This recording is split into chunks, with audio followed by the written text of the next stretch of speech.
ಸುಲೋಚನಾ ಪಾವಟೆ ಅಂತ ಹೇಳಿ ತಮ್ಗೆಲ್ಲ ಗೊತ್ತಿರ್ಬೇಕಿದು. ಮನಿಯೊಳಗ ಬಹಳ ಸಮಸ್ಯೆ ಆದಂತ ಸಂದರ್ಭದೊಳಗೆ ಧ್ಯಾನ ಮಾಡಿದ್ರ, ನಿತ್ಯ ನೇಮ ಮಾಡಿದ್ರ, ಗುರುವೇ ನೀನ ಅಂತ ಯಾರು ನೆನೀತಾರಲ್ಲ, ಗುರುವಿನಿಂದಲೇ ಭಕ್ತಿ, ಗುರುವಿನಿಂದಲೇ ಮುಕ್ತಿ, ಗುರುವಿನಿಂದಲೇ ಸಹಜ ಪರಮೇಶ್ವರ ಪ್ರಾಪ್ತಿ.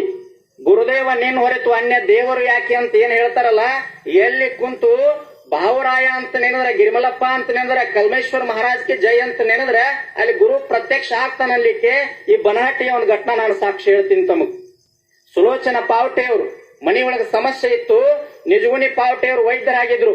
ಬೆಳಗಿನ ಜಾವ ದವಾಖಾನಿಗೆ ಹೋದಾಗ ಮನಿಯೊಳಗೆ ಸಮಸ್ಯೆ ಇತ್ತು.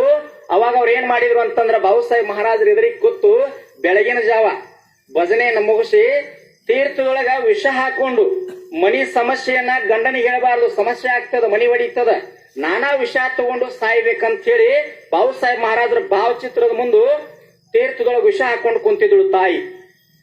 ಇನ್ನೇನು ಭಜನೆ ಮುಗಿಸಿ ವಿಷ ಪ್ರಾಸನ ಮಾಡಬೇಕನ್ನುವಂತ ಸಂದರ್ಭದೊಳಗ ರಾಜಾದಿರಾಜ್ ಶ್ರೀ ಸದ್ಗುರುನಾಥ್ ಬಾಬುಸಾಹೇಬ್ ಮಹಾರಾಜ್ ಕಿ ಜೈ ಅಂದ್ರೆ ಭಾವಚಿತ್ರದೊಳಗಿರ್ತಕ್ಕಂತ ಬಾಬುಸಾಹೇಬ್ ಮಹಾರಾಜರ ಜೀವಂತ ಬಂದು ಆ ವಿಷಯವನ್ನ ಕೈಯಿಂದ ಹೊಡೆದ ಹೇಳ್ತಾರ, ಕುಚ್ಚಿ 84 ಲಕ್ಷ ಜೀವ ಯೋನಿಯೊಳಗೆ ಸುತ್ತ ಹಾಕಿ ಮಾನವ ಜನ ಬಂದದ, ಹಾಳು ಮಾಡ್ಕೊಂತೇನ, ನಿತ್ಯ ನೇಮ ಧ್ಯಾನ ಮಾಡ್ಕೊಂತ ಉದ್ಧಾರ ಆಗಂತೇಳಿ ಹರಿಸಿರ್ತಕ್ಕಂತ ಪರಂಪರೆಯಲ್ಲಿ ಬನಹಟ್ಟಿ ಒಳಗದ.